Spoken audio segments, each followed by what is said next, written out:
मंगलवार को वित्त मंत्री निर्मला सीतारमण ने लोकसभा में वित्त वर्ष 2022-23 का आम बजट और वित्त विधेयक पेश किया था, जिसमें एक तरफ जहां पर किसानों के लिए सरकार ने दिल खोला तो मिडिल क्लास को एक बार फिर से मायूसी हाथ लगी। इसको लेकर सियासी बयानबाजियों का दौर भी जारी है। इसी मुद्दे को लेकर हमारे संवाददाता अंकित त्रिवेदी ने केंद्रीय मंत्री प्रहलाद सिंह पटेल से खास बातचीत की है। आइए देखते हैं।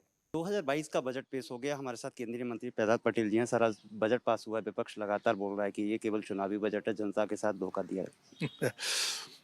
मैं तो अपने मंत्रालय की बात करूंगा। पहली चीज, जो लोग ये कह रहे हैं उनने बजट पढ़ा नहीं, या बजट जैसे वो लोक लुभावन देते रहे और जो कहते थे उसको छोड़ के बाकी सब करते थे। मोदी सरकार ऐसा नहीं करती।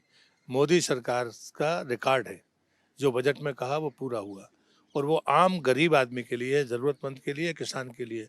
मैं कहता हूँ मजदूर से किसान के बीच की जो भी श्रेणी है, उसके फोकस का ही बजट सदैव रहा है। जहाँ तक सवाल मेरे मंत्रालय का है, 135% का इजाफा बजट में हुआ है एफपीआई में। ये किसान के लिए है, जो फसलें सड़ती हैं, जल्दी फल या खराब होते हैं, उनके प्रिजर्वेशन के लिए है। दूसरा है कि भारतीय खान पान दुनिया में पसंद किया जाता है, लेकिन उसकी गुणवत्ता, उसकी मार्केटिंग, ब्रांडिंग कैसे हो, इसके लिए पीएलआई स्कीम में 1,000 करोड़ से ज़्यादा का प्रावधान है। किसान संपदा योजना में दुगने से ज़्यादा का प्रावधान है। ये किसान के लिए है, छोटे व्यापारी के लिए है। जल जीवन मिशन में 60,000 करोड़ रखे गए, और ये कोई ग्रांट नहीं है, ये ड्राई स्कीम है। जितना राज्य चाहे उतना उससे ले ले, और हम अभी तक जो लक्ष्य हमने तय किए थे उसमें राज्य अपने लक्ष्यों को प्राप्त करके हर घर तक जल पहुंचा रहे हैं। 2024 तक हमें पानी पहुंचाना है हर घर तक। चौथी बात आती है कि जब हम नदी जोड़ने की बात करते हैं, ये गतिरोध दशकों के हैं। आज 75वें वर्ष में केन बेतवा ने उस गतिरोध को तोड़ा। 44,000 करोड़ की स्कीम है।